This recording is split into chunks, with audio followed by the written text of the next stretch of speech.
প্রিয় দর্শক, শুভেচ্ছা জানাচ্ছি আরো একটি নতুন ভিডিওতে। এই মুহূর্তে দাঁড়িয়ে আছি জামালপুরের উপর দিয়ে বয়ে চলা এক সময়ের খরস্রোত নদ ব্রহ্মপুত্রের পারে। এই যে আমার সামনে যে নদীটি দেখতে পাচ্ছেন, এটাই ব্রহ্মপুত্র নদ। এক সময়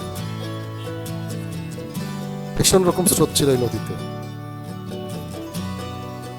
নদীর বিভিন্ন জায়গায় জায়গায় বাঁধ দেওয়ার কারণে নদী তার আপন গতিপথ হারিয়ে এখন এই বর্তমান অবস্থা।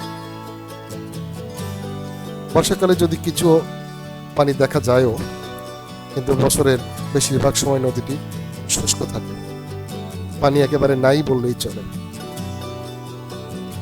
বিশেষ করে জামালপুর শেরপুরের সংযোগ সেতু, জামালপুর শেরপুর ব্রিজটি নির্মাণ হওয়ার পর থেকেই এই নদীটি মৃতপ্রায়।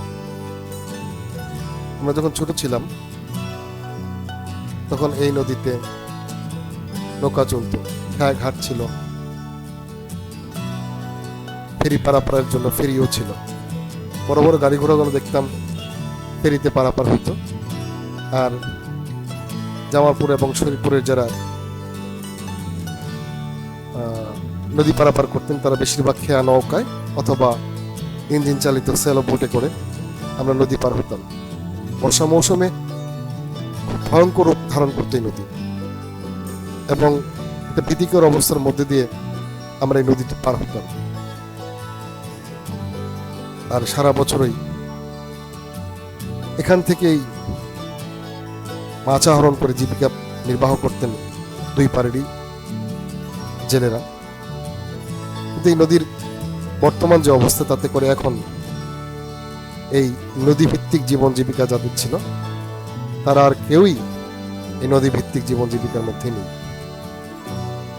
ব্রিজ হয়ে গেছে, এখন আর খেয়া নৌকা নেই, ফেরিও নেই, এবং হঠাৎ করেই দেশের প্রায় বেশিরভাগ জলাশয় নদ নদীগুলো প্রায় মাছ শূন্য হয়ে পড়ছে। একসময় আমরা নদীর টাটকা মাছ যেটা সবসময় পাইতাম, পাওয়া যেত, কিন্তু এখন আর এটা খুব বেশি পাওয়া যায় না। বিশাল বিশাল আকারের বোয়াল মাছ, নদীর আয়ের মাছ, এগুলো এই সমস্ত নদী থেকেই আহরণ করা হতো। কিন্তু এখন বড়শি নিয়ে ঘন্টার পর ঘন্টা বসে থাকলেও মাছের দেখা মিলে না। আসলে নদীতে মাছই নেই। যাই হোক, তারপরও এই নদীগুলি আমাদের দেশের সৌন্দর্য। এই নদীগুলোর জন্য বেঁচে থাকে। নদীগুলি বাঁচলে আমাদের দেশ বাঁচবে। আর প্রাকৃতিক ভারসাম্য রক্ষার জন্য এই নদীগুলোকে টিকিয়ে রাখা অত্যন্ত জরুরি। তাই সবার কাছে আহ্বান থাকবে, নদীগুলোর যাতে কোনো ক্ষতি না হয়, এই পরিবেশের দিকে আমাদের সবাইকে দৃষ্টি রাখতে হবে, যাতে নদীগুলোর নাব্যতা ফিরে আসে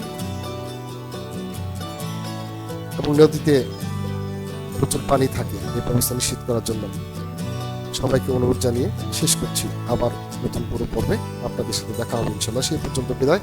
আসসালামু আলাইকুম।